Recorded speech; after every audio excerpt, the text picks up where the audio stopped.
당신이 보는 경제지가 말해주지 않는 진실을 보는 여러분, 그동안 미널녀는 경제지가 노동 문제는 외면하거나 축소 보도하고 대기업을 지켜 세우거나 편을 들며 기업의 이익을 대변하고 있음을 알려드렸습니다. 오늘은 기업 편들기 중에서도 기업의 돈 걱정에 대해 이야기하려고 합니다.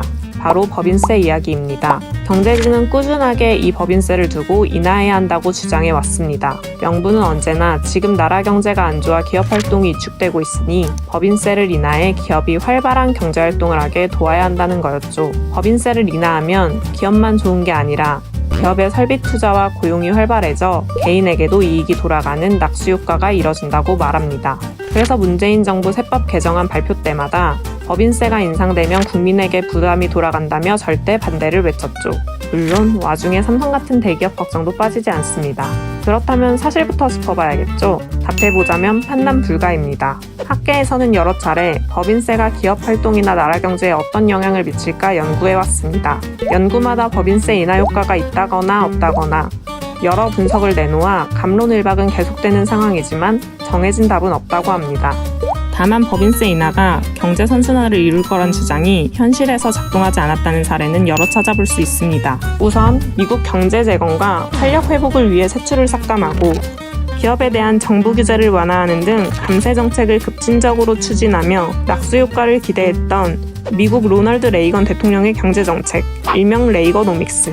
레이거노믹스 실행 결과는 어땠을까요? 세계적 빈부격차 심화가 따라왔고 미국 내 재정 적자와 무역 적자라는 쌍둥이 적자를 유발하며 미국 중산층 몰락을 불러일으켰습니다. 우리나라에선 법인세 최고 세율을 25%에서 22%로 낮추며 경제 성장을 기대했던 이명박 정부가 있었죠. 당시 기업이 절감한 법인세는 총 37조 원을 넘었지만 국내 4대 그룹의 투자 지출액은 오히려 줄고 사내 유보금이 88조 원에서 94조 원으로 늘었습니다. 2019년 노벨 경제학상 수상자 아브이지트 바네르지 미국 MIT 경제학 교수가 법인세 내려 기업들의 투자를 유치한다는 말은 기업들이 퍼뜨린 근거 없는 헛소문이라 말한 것도 이런 사례들과 연결될 겁니다. 경제지에 법인세 인하하면 경제가 좋아질 거야 라는 주장이 뜬구름 잡기처럼 느껴지는 이유이기도 하죠. 그렇다면 경제지는 도대체 어떤 근거로 법인세 인하를 주장해 왔을까요? 첫째로 세계적 흐름이 법인세 인하라는 겁니다. 과연 그럴까? 10여 년 전, 그러니까 글로벌 경제 위기가 닥쳤을 땐 맞는 말이었는지도 모릅니다. 하지만 2021년 지금을 살펴보면요, 정반대되는 상황이 벌어지고 있습니다. 유럽과 미국이 모여 법인세 최저한세부터 디지털세까지 합의에 나서기도 했습니다. 경제지는 이런 글로벌 법인세 개편에 관심 갖고 보도하면서도 법인세 인상 반대론자들의 주장을 적극 전하고 이를 역이용해 우리라도 기업 비용을 줄여줘야 한다고 주장합니다. 과거 세계 흐름과 다르게 가는 한국 정부라고 비판하던 걸 생각하면 모순적인 태도로 보입니다. 둘째, 우리나라 법인세는 OECD 국가 중 최고 수준이다. 국회 예산정책처가 매년 발표하는 조세수첩 보고서를 보죠. 2021년 우리나라 법인세 최고세율은 지방세를 포함하면 27.5%로 OECD 평균보다 높으며 국가 중 9위 수준입니다. 이를 두고 법인세율이 높아라고 본다면 틀린 말은 아닌 것처럼 보입니다. 하지만 정창수 나라살림연구소 소장은 일부는 팩트일 수 있지만 크게 간과한 게 있다고 말하는데요. 어떤 한 가지만 놓고 보면 굉장히 사실을 왜곡할 수가 있습니다. 그래서 사실과 진실을 봐야 되는 거고, 그랬을 때 진실을 알려면 여러 가지 사실들을 같이 봐야 되는 거잖아요. 그래서 OECD 중에서 우리가 제일 높다. 일면적으로 한 100가지 팩트 중에 한 가지 맞아요. 근데 문제는 뭐냐면 다른 나라들은 국세만 비교하면 얼핏 명목세율이 높을 수 있어요. 감세를 고려 안 한다면. 그런데 문제는 다른 나라는 지방세의 법인세가 많다는 거예요. 그러니까 우리나라 25%인데 실질은 27.5%예요. 법인세가 명목적으로. 왜냐하면 지방세, 지방소득세가 있기 때문에 더 높네? 라고 생각할 수 있는데, 예를 들면 법인세가 제일 낮은 나라가 어디냐? 독일이거든요. 15%예요. 와, 우리가 27.5인데 독일은요, 지방에 또 플러스 15 이상 알파가 있어요. 지방에 영업세라고 해가지고 법인세를 또 걷어요.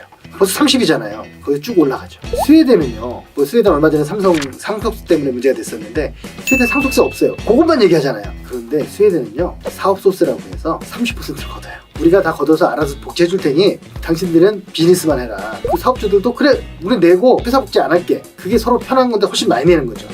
그 팩트 하나, 명목세율 하나, 그것만 놓고 얘기하는 건 몰랐다면 정말 더 큰 문제고, 알고 그랬다면 그게 나쁜 사람들이죠. 한편 우리가 돌아봐야 할 게 있습니다. 법인세를 인상하냐 인하하냐, 대기업이 있어야 나라 경제가 돌아가지 않겠느냐, 경총이 법인세 인하를 요구한다. 언론 보도가 찬반론부터 기업 편들기에 치중하다 보니 막상 우리 시민에게 정말 중요한 건전한 재정으로 나라 살림을 운영하는 본질적 이야기는 찾아보기 어려운 현실입니다. 세금을 내는 주체이자 세금으로 사회적 안전망을 보장받아야 할 우리의 삶을 생각한다면 언론이 함께 고민해야 할 거리는 따로 있지 않을까요? 적어요. 저부담 저복지 국가예요.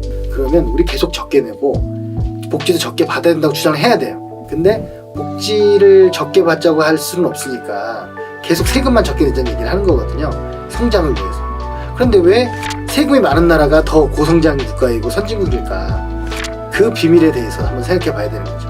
경제 투자와 사회 투자가 있는데 왜 사회는 투자라고 할까요? 비용이라고 하지 않고. 그건 뭐냐면 투자와 비용의 차이는 비용은 손실되는 거잖아요. 투자는 효과가 있는 거예요. 복지를 하는 것 대부분이 저는 투자 효과가 있다고 봐요. 예를 들면 어릴 때 보육에 애들 투자하잖아요.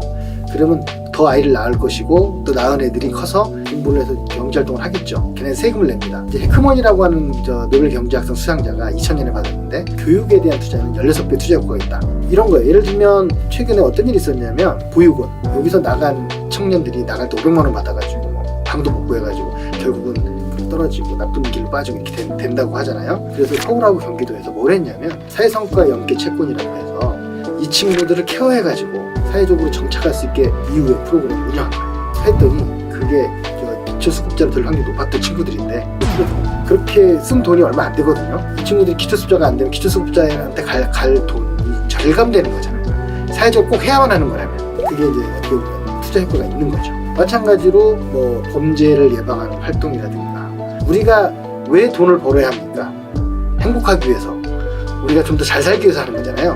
뭐 복지하시는 분들은 우리의 권리니까 가치니까 이렇게 생각하시면 저는 그게 아니라 우리나라 경제 성장과 우리나라의 그 부국강병을 위해서 저는 복지를 드려야 한다고 생각합니다. 당신이 보는 경제지가 말해주지 않는 법인세의 진실이었습니다.